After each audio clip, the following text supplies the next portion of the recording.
સુરત શહેરમાં સમૂહ લગ્નનું આયોજન કરવામાં આવ્યું હતું, જેમાં સર્વધર્મ સમાજ એકતા સમિતિ ટ્રસ્ટ દ્વારા હિન્દુ મુસ્લિમ ગરીબ દીકરા દીકરીઓના સમૂહ લગ્નનું આયોજન કરવામાં આવ્યું હતું, જેમાં 10 જેવી મુસ્લિમ દીકરીઓના અને 2 હિન્દુ દીકરાઓના સમૂહ લગ્નનું આયોજનનો કાર્યક્રમ કરવામાં આવ્યો હતો। સંસ્થાના પ્રમુખ જાકીર શાહ અને ઉપપ્રમુખ મહેશગીરી ગોસ્વામીએ લોકોનું સ્વાગત કરી આભાર પણ વ્યક્ત કર્યો હતો। સુરતના અનેક સંસ્થાના લોકો, ધર્મગુરુ અને રાજકારણીઓ પણ હાજર રહ્યા હતા।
આજે સુરત વેડ રોડ મુકામે સર્વધર્મ સમાજ એકતા સમિતિ દ્વારા અને આ સંસ્થાના પ્રમુખ જાકીરભાઈ શાહ અને ભાઈ આપણે મહેશભાઈ ગીરી એના સમગ્ર ટીમ દ્વારા સર્વધર્મ સમાજ સર્વધર્મના લોકોનું એક સામૂહિક વિવાહ સંસ્કારનું આયોજન થયું છે।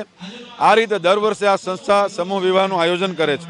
આજે હું જોઈ રહ્યો છું કે એક મંચ ઉપર હિન્દુ અને મુસ્લિમ બંને ધર્મના ધર્મગુરુઓ, સમાજના આગેવાનો, વડીલો એક મંચ ઉપર ઉપસ્થિત છે અને 10 મુસ્લિમ સમાજના દીકરા દીકરીઓ અને 2 હિન્દુ સમાજના દીકરા દીકરીઓના સમૂહ લગ્નનું આયોજન થયું છે। ખૂબ સરસ મજાનું આયોજન છે। બંને ધર્મના નહીં પરંતુ તમામ ધર્મના લોકો આમાં સમાવેશ થયો છે। ત્યારે જાકીરભાઈ શાહ અને એની સમગ્ર ટીમને ખૂબ ખૂબ અભિનંદન પાઠવું છું અને વિશેષ ઈશ્વરને પ્રાર્થના કરું છું તે લોકોને આ પ્રકારના કામો કરવાની વિશેષ શક્તિ આપે। રાષ્ટ્ર નિર્માણમાં ભારતીય જનતા પાર્ટીના લઘુમતી મોરચાના પ્રમુખ તરીકે રાષ્ટ્ર નિર્માણમાં પણ તેમનું યોગદાન થઈ રહ્યું છે અને સમાજના ઉત્થાન માટે પણ તેઓ કાર્ય કરી રહ્યા છે। તેના માટે એમને અભિનંદન પાઠવું છું। આજરોજ સર્વધર્મ સમાજ એકતા ટ્રસ્ટ દ્વારા જે રીતના 6ઠ્ઠા સમૂહ લગ્નનું આયોજન કરેલું છે જાકીરભાઈ શાહ અને એમની ટીમ દ્વારા, એ ખૂબ સરાહનીય છે। જે રીતના જાકીરભાઈ અને એમની ટીમ હર વર્ષે હિન્દુ મુસ્લિમ બંને સમુદાયના દીકરીઓના લગ્ન આ રીતના કરતા આવ્યા છે, આ ખૂબ સારી વાત છે। સમાજ માટે, એકતા માટે સારી વાત છે। આપણો દેશ જે રીતના બધા ધર્મોને પસંદ કરે છે અને બધા ધર્મના લોકો પોતપોતાની રીતે સ્વતંત્રતાથી પોતાના તહેવારો અને વ્યવહારો મનાવે છે અને આવા સમયની અંદર આપણી કોમી એકતા, ભાઈચારો ટકાવી રાખવાના પ્રયત્નો જે રીતના જાકીરભાઈ અને એમની ટીમ જે કરી રહી છે એ ખૂબ સરાહનીય છે અને તમામ સમાજના ધર્મગુરુઓ અને આદરણીય વડીલો જે અહીંયા પધાર્યા છે અને આજે 12 નવદંપતીઓ છે એમને આશીર્વાદ આપ્યા છે। આવું ને આવું કાર્ય સમાજના લોકો વધુને વધુ કરતા રહે, જેથી ગરીબ દીકરીઓ છે, આર્થિક રીતે નબળા વર્ગની દીકરીઓ છે, એ વધુને વધુ સમૂહ લગ્નનો લાભ લઈ શકે। એટલે જાકીરભાઈ અને એમની ટીમ છે એ ખૂબ સરાહનીય કામગીરી કરી રહી છે ને આ જ રીતના એ કાર્ય કરતી રહે। જી નમસ્કાર। જી નમસ્કાર, મારું નામ જાકીર શાહ સર્વધર્મ સમાજ એકતા સમિતિ પ્રેસિડન્ટ ને મારા બાજુમાં મહેશ ગીરી ઊભા છે, એ ઉપપ્રમુખ છે ને અમે આ 6ઠ્ઠું સમૂહ લગ્ન છે અમારું હિન્દુ અને મુસ્લિમ દીકરીઓનું.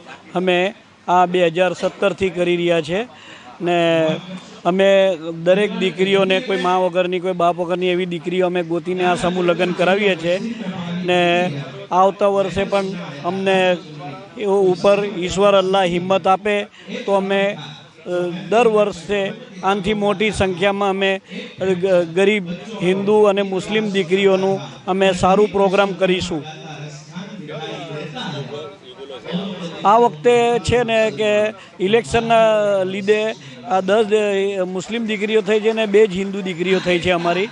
તો એના લીધે હવે અમને ખબર નહીં હતું કે ઇલેક્શન આવી જશે ને અમારી તારીખ ડિક્લેર થઈ ગઈ હતી, એટલે અમારે 12 જ સમૂહ લગ્ન થયા છે ને અમારી દીકરીઓ આપણે જે કોઈ મા વગરની કોઈ બાપ વગરની દીકરીઓ, એટલે અમે આ અમારું પ્રોગ્રામ એકદમ બહુ સફળતા થયું છે ને અમારા બધા ધર્મગુરુઓ, મુસ્લિમ ધર્મગુરુઓ, હિન્દુ ધર્મગુરુઓ બધા જ આપણે હાજરી આપી છે. અમને બહુ આનંદ થયું છે.